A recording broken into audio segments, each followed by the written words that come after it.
Greetings, everyone. Today, we're delving into a complex and rapidly evolving situation that's captured international attention: the military junta in Niger. From power struggles to regional tensions, there's a lot happening. So, let's break down the latest developments and gain a deeper understanding of what's going on. The military junta that seized power in Niger 2 weeks ago has named new ministers and barred most international mediators from the country, in what analysts described as an attempt to consolidate power in the face of international pressure. The West African regional bloc ECOWAS, which previously threatened to use military force to reinstate the democratically elected government, is expected to meet again Thursday to discuss the situation. The junta refused to admit mediation teams that were meant to arrive Tuesday, sent by the United Nations, the African Union, and ECOWAS. The junta cited evident reasons of security in this atmosphere of menace, according to a letter seen by the Associated Press. ECOWAS set a deadline of Sunday for Niger to reinstate President Mohamed Bazoum, a deadline that the junta ignored and which passed without action from the bloc. In a statement Tuesday, ECOWAS said it was trying to find a peaceful solution to the crisis and will continue to deploy all necessary measures to ensure the return to constitutional order. The military leaders chose civilian economist Ali Mohamed Lamine Zein as prime minister. Zein is a former minister of economy and finance who left office after his government was ousted by a previous military coup in 2010, and later worked at the African Development Bank.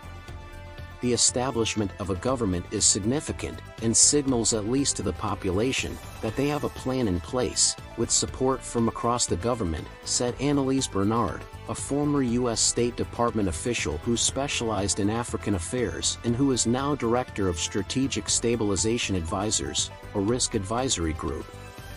Mutinous soldiers detained Bazoum and seized power on July 26, claiming they could do a better job at protecting the nation from jihadi violence. Groups linked to Al-Qaeda and the Islamic State group have ravaged the Sahel region, a vast expanse south of the Sahara Desert. But most analysts and diplomats say that reason doesn't hold weight and that the takeover was the result of a power struggle between the president and the head of his presidential guard, General Abdurrahman Tiani, who now says he runs the country.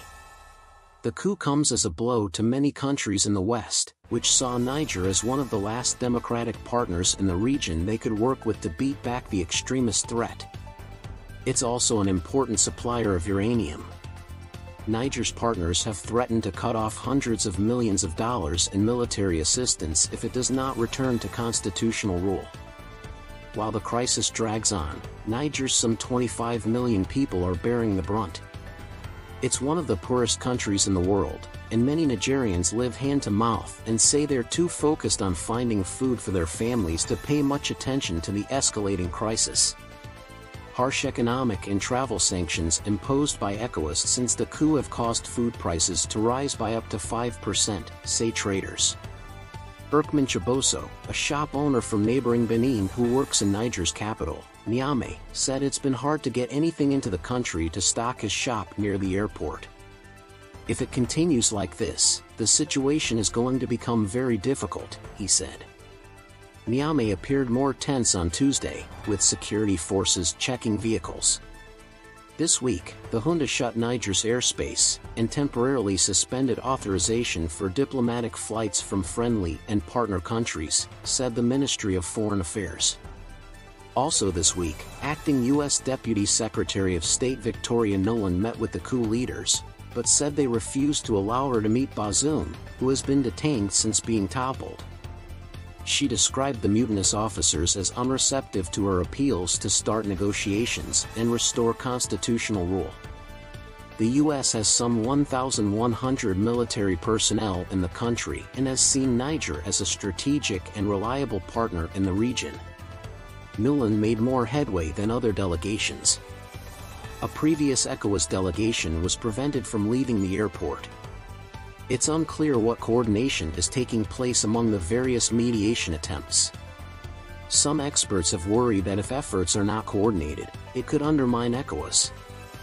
I think the U.S. would come to a modus vivendi with this junta. if the junta proved particularly amenable to U.S. interests, but that doesn't seem to be on the table for now, said Alexander Thurston, assistant professor of political science at the University of Cincinnati. But analysts say the longer it takes to find a solution, the more time the junta has to dig in and the less momentum there will be to oust it. Regional countries are also divided on how to proceed.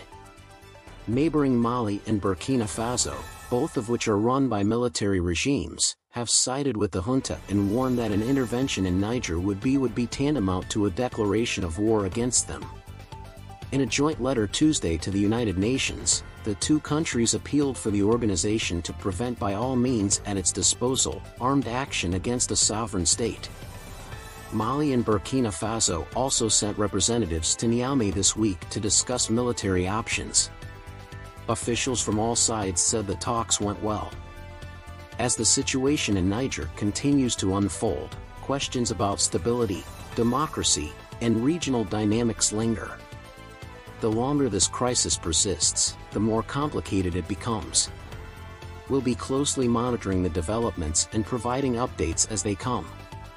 Don't forget to like, subscribe, and hit that notification bell for more insightful updates. Thanks for joining us today, and until next time, stay informed and stay curious.